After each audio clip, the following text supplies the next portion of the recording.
सिरिपुरम नामक एक सुंदर गांव में आंजनेयलु उसके बेटे उत्तेज के साथ एक छोटे घर में रहता था। उसका बेटा बहुत ही तेज और बुद्धिमान था, इसीलिए उसकी कक्षा में वो हमेशा पहला आता था। आंजनेयलु अंडे का व्यापार करता था। वो अंडे को बेचकर उसके बेटे को पढ़ाता था। एक दिन आंजनेयलु साइकिल पे अंडों को लगाकर उन्हें बेचने के लिए निकलता है। अंडे अंडे, एक अंडा सिर्फ 1 रुपए, आइए बाबू आइए। ऐसी उसकी चीखें सुनकर सारे लोग अंडे खरीदने बाहर आते हैं। 1 डजन अंडे दे दो भैया, मुझे भी 1 आधा डजन अंडे दे दो। जी मेम साहब। ऐसे कहकर वो उन अंडों को उन लोगों को बेचता था। ऐसे ही आंजनेयलु गली गली घूमकर अंडे बेचते हुए उसके बेटे की पढ़ाई करवाते हुए रहता था और ऐसे बहुत साल बीत जाते हैं। कुछ साल बाद उसके बेटे का पढ़ाई खत्म होता है और पढ़ाई खत्म होने के तुरंत बाद उसको एक अच्छी नौकरी मिलती है। अगर मैं पापा को बताऊंगा कि मुझे नौकरी मिल गई तो वो बहुत खुश होंगे। उनका चेहरा तो देखना ही होगा। अब से पापा को मेहनत करने की कोई जरूरत नहीं पड़ेगी। उनका अच्छा देखभाल कर पाऊंगा। ऐसे सोचते हुए वो खुशी खुशी उसके पापा के पास जाता है। पापा, मुझे नौकरी मिल गई है। अब से आपको ऐसे मेहनत करने की कोई जरूरत नहीं है। ये अंडों का व्यापार भी छोड़ दीजिए पापा, मैं आपका बहुत अच्छा ख्याल रखूंगा। अब हम खुशी खुशी जी सकते हैं। बेटा, तुम्हें नौकरी आई है, इसका मुझे बहुत खुशी है, पर मैं ऐसे कोई काम करे बिना नहीं रह सकता बेटा, इसीलिए तुम अपना नौकरी करो। मैं इन अंडों को बेचते ही रहूंगा। एक दिन आएगा जब मैं कोई भी काम कर नहीं पाऊंगा, तब तुम मेरा ख्याल रख लेना बेटा। अब तो मुझे ऐसे ही रहने दो।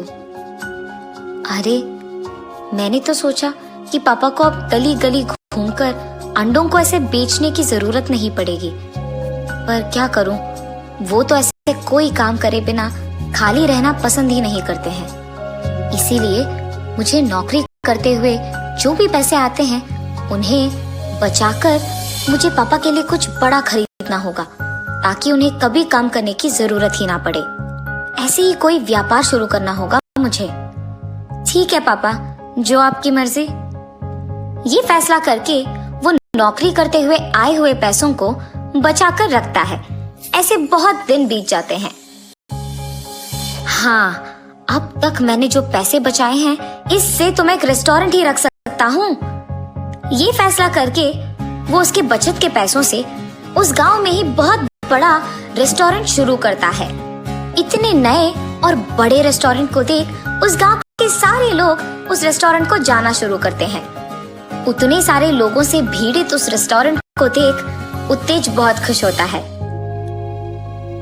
अरे, रेस्टोरेंट में तो बहुत सारे लोग आ रहे हैं। यही वक्त है, मैं ये रेस्टोरेंट पापा को दिखाऊंगा और उन्हें बताऊंगा कि इस रेस्टोरेंट का मालिक वही होंगे। ये सुनकर तो वो बहुत खुश होंगे। ये फैसला करके वो उसके पापा के पास जा ही रहा था कि रास्ते में उसके पापा अंडों को बेचते हुए दिख जाते हैं। उनके पास जाकर कहता है, पापा मेरे साथ आइए ना एक बार, मुझे आपको कुछ दिखाना है। बेटा, अभी मैं कहीं नहीं आऊंगा। सुबह से मैंने एक भी अंडा नहीं बेचा है। मैं एक तो अंडा बेचकर घर आऊंगा। तुम जाओ बेटा। ऐसे वो दोनों बात कर ही रहे थे कि अचानक एक बड़े महंगी गाड़ी में एक औरत वहां आती है। सुनिए, अंडे कितने में मिलेंगे? 1 अंडा 5 रुपए का है जी। 6 अंडों को अगर 25 रुपए में दोगे तो मैं ले लूंगी, वरना एक भी अंडा यहाँ से नहीं लूंगी। अरे मेम साहब, सुबह से तो मेरा कोई भी अंडा नहीं बिका और आप कह रहे हो कि 6 अंडे 25 में ले लोगे, तो ले लीजिए ना। हा हा हा, इसके पास तो मैंने 1 अंडे का दाम कम करके 6 अंडे लिया है। ऐसे वो खुश होकर अंडे लेकर वहां से चले जाती है। पापा, अब तो आपने बेच दिया ना, चलिए मेरे साथ। वो उसके पापा को उसके रेस्टोरेंट ले जाकर उन्हें वहां बिठाता है बेटा, ये मुझे कहाँ लेके आए हो तुम? पापा, आपको ऐसे गली गली घूमकर अंडे बेचने की जरूरत ना हो, इसीलिए मैंने अपनी नौकरी में आए हुए पैसों को बचाकर ये रेस्टोरेंट शुरू किया। इसका मालिक आप हो पापा। मैं अपना नौकरी करूंगा। क्या क्या ये सब सच है बेटा?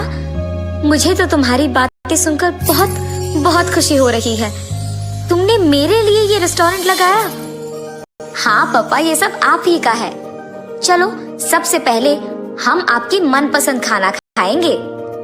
ये कहकर उस रेस्टोरेंट के बावर्ची से उत्तेज उसके पिताजी के मनपसंद व्यंजन बनवाकर उन्हें खिलाता है और वो दोनों खुशी खुशी खा ही रहे थे कि इतने में कार में आकर आंजनेलू से अंडे लेकर जो लड़की गई थी वो वहां रेस्टोरेंट आती है उसकी सहेली के साथ।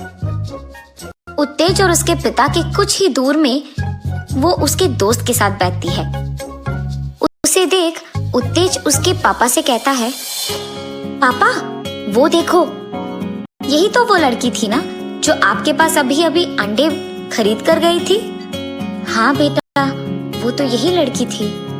तब वो दोनों देखते हैं कि वो लड़की उस रेस्टोरेंट में वो और उसके सहेली के मनपसंद खाना मंगवाकर उसमें से थोड़ा ही खाकर बाकी सारा छोड़ देती है। और जब रेस्टोरेंट वालों ने बिल का पैसा 4000 कह दिया था तो उसने अपनी दोस्त के सामने दिखावा करने के लिए 5000 वहां देती है। मैडम, ये लीजिए आपके 1000 रुपए। वो 1000 रुपए तुम टिप की तरह समझकर रख लो। ये कहकर वो उसके दोस्त को वहां से लेकर चले जाती है। उत्तेज उस लड़की को ऐसे करते हुए देख आश्चर्यचकित हो जाता है। पापा, क्या आपने ये देखा?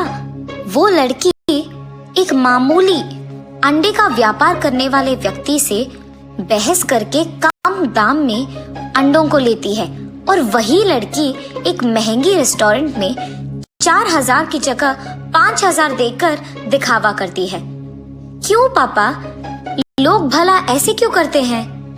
मैंने ऐसे बहुत लोगों को देखा है जो गरीबों के पास बहस करते हैं और उनको परेशान करके उनसे कम दाम में चीजें खरीदते हैं, पर महंगी दुकानों में तो ऐसा नहीं करते हैं।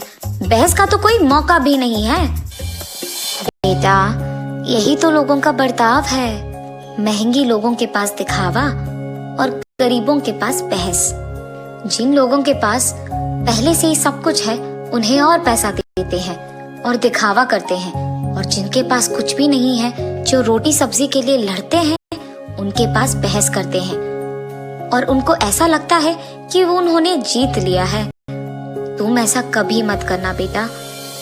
पापा, ना ही मैं ऐसे करूंगा और ना ही अपने दोस्तों को करने दूंगा। आपके अंडों को इसी रेस्टोरेंट में उपयोग कीजिए और यहाँ का मालिक बन जाइए। पापा, आप ही इसका देखभाल कीजिए। जरूर करूंगा बेटा। तब से उत्तेज के पिता आंजनेलू उस रेस्टोरेंट का ख्याल रखते हुए और उत्तेज उसके नौकरी करते हुए खुश रहते हैं। वो इस बात का भी ध्यान रखते हैं कि अगर कोई मामूली के पास गए हैं तो बहस नहीं करना है।